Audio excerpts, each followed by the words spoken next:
તો દાદા, એ જાણવું કે તમે ફોરેન કન્ટ્રીને અંદર રહીને ફર્સ્ટ ટાઈમ એવું ડિસિઝન કેવી રીતે લીધું કે હવે તમારા બાળકો આ પૃથ્વી પર એટલે અમેરિકા જેવી જગ્યા પર આવી જવા જોઈએ, ને પછી એમની અંદર સંસ્કારનું સિંચન કેવી રીતે થયું? કાર્ય કરો, છોકરાઓને શીખવાડો કે મા બાપ એ ભગવાને મોકલેલા તમારા માટે ભગવાન જ છે.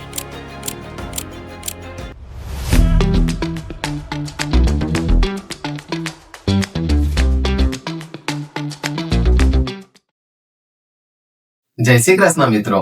આજે આપણી સાથે 1970 ની અંદર જે વ્યક્તિ માઇગ્રેટ થઈ ગયા હતા ઇન્ડિયાથી યુએસએ તરફ, તો રણછોડ દાદાની અને બારની જર્ની સમજશું કે એમણે 1970 ની અંદર એ માઇગ્રેટ થવાનું ડિસિઝન કેમ લીધું, એમને શું ડિફિકલ્ટીઝ આવી, એ ડિફિકલ્ટીઝને ઓવરકમ કરીને આજે પારિવારિક ભાવના સાથે એ યુએસએ ની અંદર સારી રીતે રહે છે અને એ ઇન્ડિયા સાથે બી કનેક્ટિવિટી રાખે છે. એ જીવનદીપ સહાય ચેરિટેબલ ટ્રસ્ટ માટે બી સારું કામ કરે છે. અને જે વ્યક્તિ બીજા માટે સારું વિચારતા હોય તો એમની જર્ની તો આપણે સાંભળવી જ જોઈએ. તો આજે આ જર્નીને આપણે ડિટેલમાં સમજશું. અહીંયા આગળ 1948 માં મારો જન્મ થયો. ગામ ભથરાડિયા.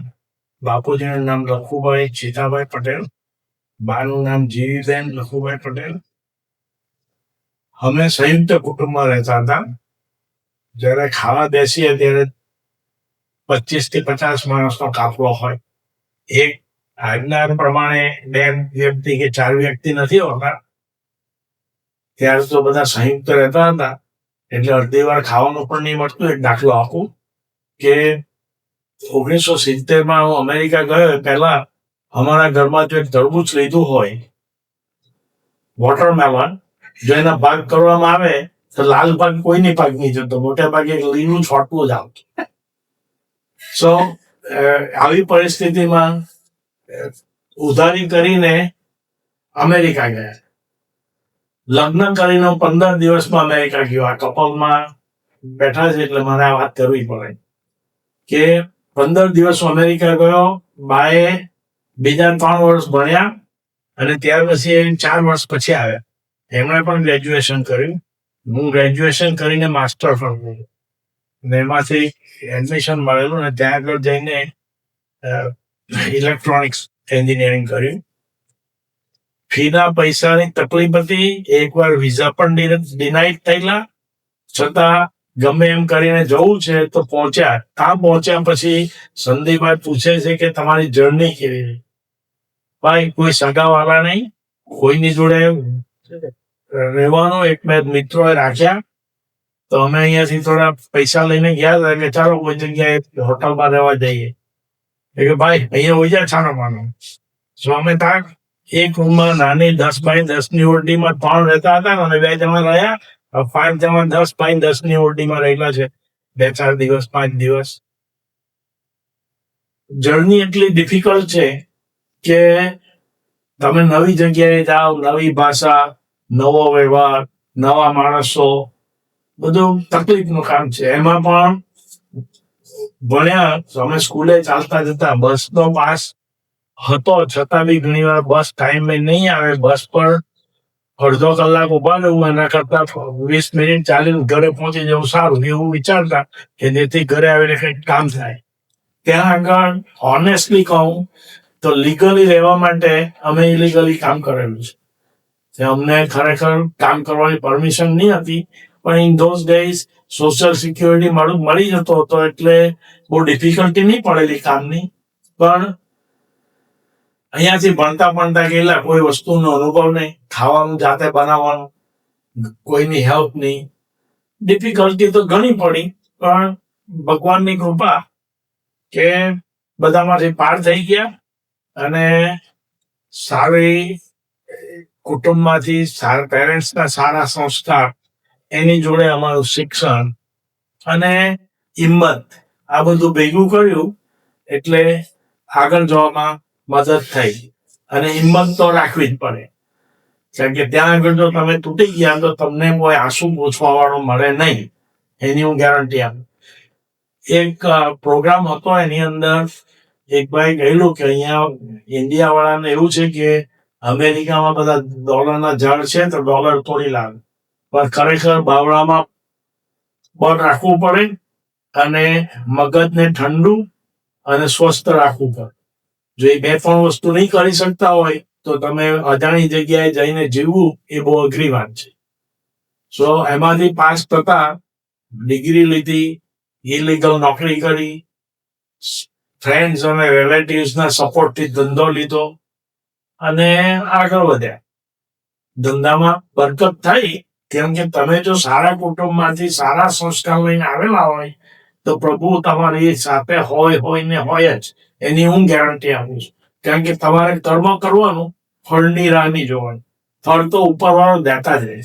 સો અમને બી બા જોડે બંને જણાએ સખત મહેનત કરી, છોકરાઓને રેઝ કર્યા, ભણાવ્યા અને જે હતું એમાંથી ચલવીને આગળ વધ્યા. આજે અમારી પાસે થોડી સંપત્તિ છે તો અમે જીવનદીપ સહાય ચેરિટેબલ ટ્રસ્ટની સ્થાપના કરી અને એમાં સહકાર આપી, પૈસા આપી એને ચાલુ રાખીએ અને તમારા બધાનો પણ એમાં સહકાર મળે.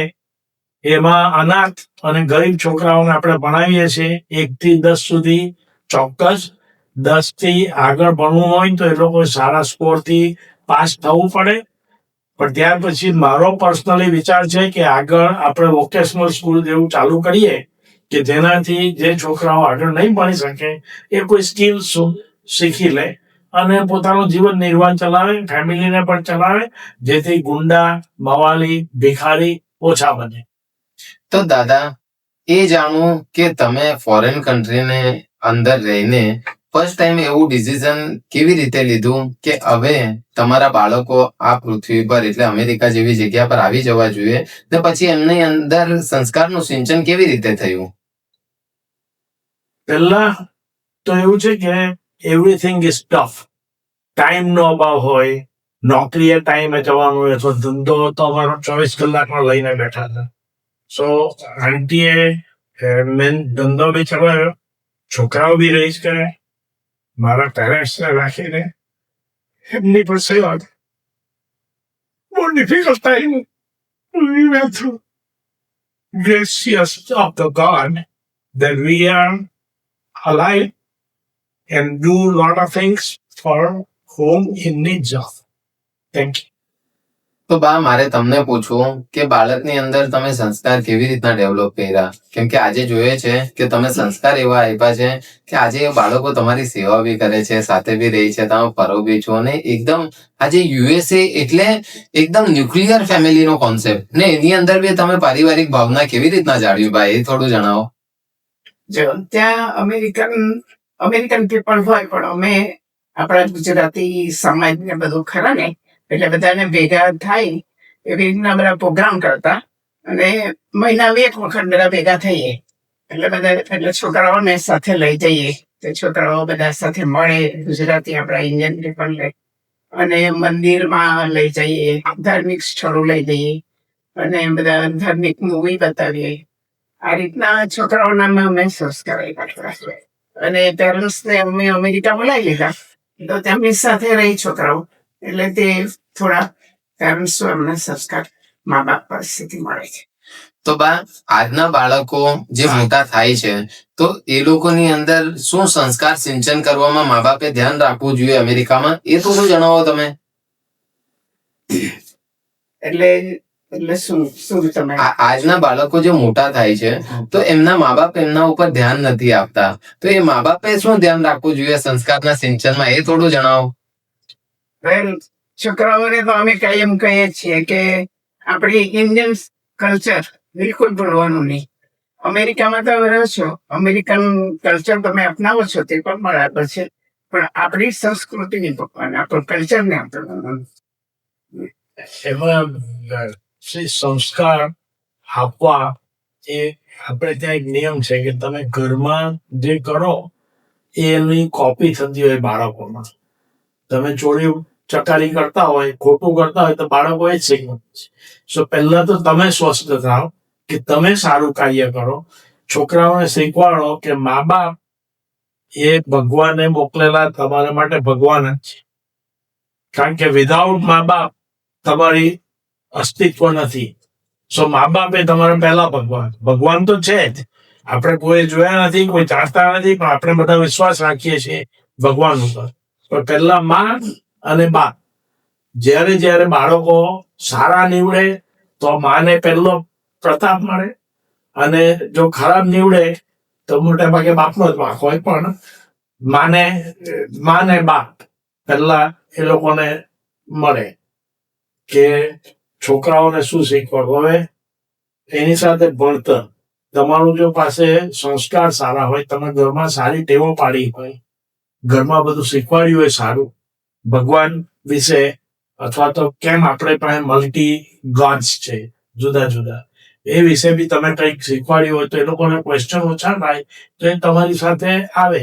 તમે જે 10 કમાન્ડમેન્ટ્સ ક્રિશ્ચિયાનિટીમાં છે એવા બધા આપણામાં પણ છે જ. આપણે 10 કમાન્ડમેન્ટ્સ રીતે જોતા નથી. ચોરી નહીં કરવી, ચકારી નહીં કરવી, કોઈને મારવું નહીં, આપણે કોઈ માનતા જ નથી એ બધું કરવાનું. પણ એ લોકો ઉપરથી વાત કરે છે, આપણે એ બધી બાબતો વાત કરતા નથી. સંસ્કાર સાથે જો તમે શિક્ષણ આપો, સંસ્કાર આપવું એ એક શિક્ષણ જ છે, અને એનાથી સારા સંસ્કાર, સારું શિક્ષણ તે સારો સમાજ બને. સારો સમાજ બને તો આપણે ત્યાં જરૂરિયાત છે, આના છોકરાઓને આપણે ભણાવીએ છીએ, તો એવી રીતે એ લોકોને બી તમને દિલમાં થાય કે આપણે આટલા બધા આગળ આવ્યા છે તો આપણે કંઈક કરવું જોઈએ એવા માણસો માટે. ગરીબ હોય, ભિખારી હોય, એને ખવડાવો. તો દાદા એ પૂછવું કે પહેલા 1970 તમે જયારે માઇગ્રેટ થયા હતા યુએસએ, તો એ સમય પર જે ડિફિકલ્ટીઝ આવતી હતી, તો હવે 2026 ની અંદર એ ડિફિકલ્ટી વધી ગઈ કે ઘટી ગઈ? સાથે દોસ્તી કરી, નવા નવા વ્યક્તિને મળ્યા, આપણે આપણી રીતે મેળાપણું કરીને સાથે રહેતા થયા, અને જિંદગી આગળ ચાલી. આજે બધાને જે ફાઇલ ઉપર ગયા છે, દરેક વ્યક્તિને કોઈને કોઈ સપોર્ટ કરનાર છે, જેથી it is in my book it is easier. પણ જ્યારે તમારી પાસે સંપત્તિ નહીં હોય, પૈસા નહીં હોય, પહેલા દાખલા તરીકે એક વસ્તુ લેવી હોય તો 5 રૂપિયાની મળતી હતી, આજે જ વસ્તુ 50 રૂપિયાની કે 500 રૂપિયાની મળે છે. 50 વર્ષ ભાવો વધી ગયા. અમે ગયા ત્યારે દૂધનો ભાવ કે પેટ્રોલનો ભાવ કહું તો પેટ્રોલ લેસ દેન 20 પૈસે ગેલન મળતું, આજે એના $4 છે. દૂધ 50 પૈસામાં ગેલન મળતું હતું, તેના આજે $4. ડિપેન્ડ તમે ક્યાંથી. પણ એટલે વધી ઘટી તમે કઈ રીતે વિચારો એના ઉપર છે. જિંદગી તો બધાની સારી જ જાય, ટાઈમ એક જ છે, આગળ પાછળ થાય, બાકી એનાથી નવું કશું. તો દાદા તમે કીધું કે પહેલા કરતા હવેના સમય પર સપોર્ટ વધી ગયા છે ને સપોર્ટ કરવા વાળા વ્યક્તિઓ વધી ગયા છે, તો શું જે વ્યક્તિ આટલેથી જાય છે તો એ લોકોને પ્રોપર સપોર્ટ તો મળે છે, પણ એ સપોર્ટનો યુટિલાઇઝ બરાબર કરે છે સામેવાળા વ્યક્તિ? હા, બીજા વિશે મારે બોલવું એ અઘરી વાત છે, કારણ કે એ વ્યક્તિએ શું કરવું છે એ. હવે મારી વિચારસરણી હોય તો જે કોઈને આટલી બી મદદ મળી હોય તો એ વ્યક્તિએ એ કોઈ દિવસ ભૂલવી જોઈએ નહીં. કારણ કે એ એટલી મદદથી, નાનામાં નાની મદદથી તમે આગળ ગયા. તમને કોઈ અજાણા દેશમાં જાઓ ને 1 દિવસ રાખે ને 2 વાર ખવડાવે ને, એનાથી વધારે કંઈ નહીં કરે તો બી તમારે કોઈ દિવસ ભૂલવું નહીં જોઈએ જિંદગી. જે ભૂલી જાય છે એને ભગવાન આગળ વધારતા નથી, હું એવું માનું છું. તો આજના જે બાળકો માઇગ્રેટ થઈને યુએસએ, કેનેડા કે કોઈ કન્ટ્રીમાં ગયા હોય તો એમને શું સંદેશ આપવા માંગશો તમે? જે વ્યક્તિ એકલા જાય છે તો પહેલી વાત તો છે કે તમારે વિચારવાનું કે ડિફિકલ્ટી થવાની છે. તમારે ઘરને ભૂલી જવાનું, અને જે કંઈ છે તેના ઉપર મેં આગળ વાત કરી એ પ્રમાણે હિંમત રાખવી અને આગળ ચાલવાની હંમેશા ધ્યેય હોવો જોઈએ.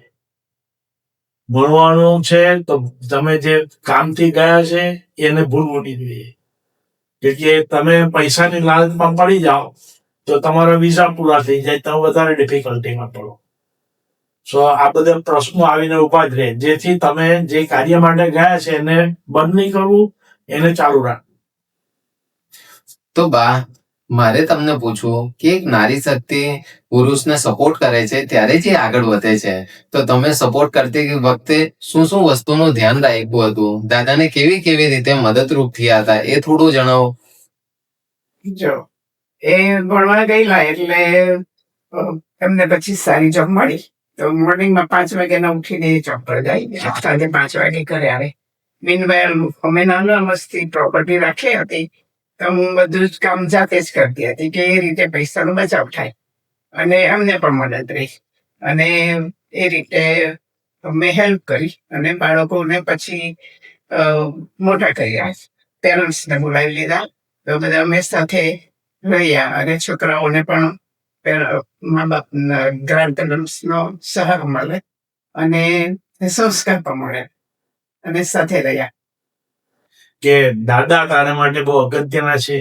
મારા દીકરાને દાદા બાનો લાભ મળેલો છે. They are very fortunate about this. Yes.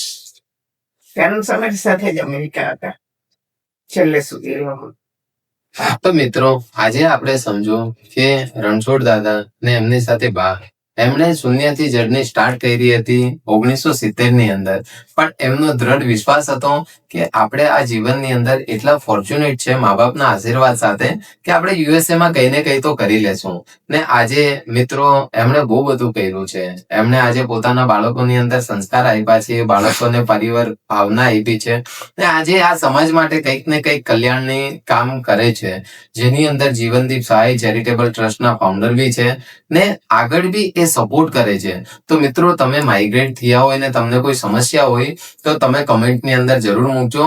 દાદા એ કમેન્ટ જોઈને એનો જવાબ આપશે, જેનાથી તમારી ડિફિકલ્ટી હશે તે ઓછી થશે. ધન્યવાદ.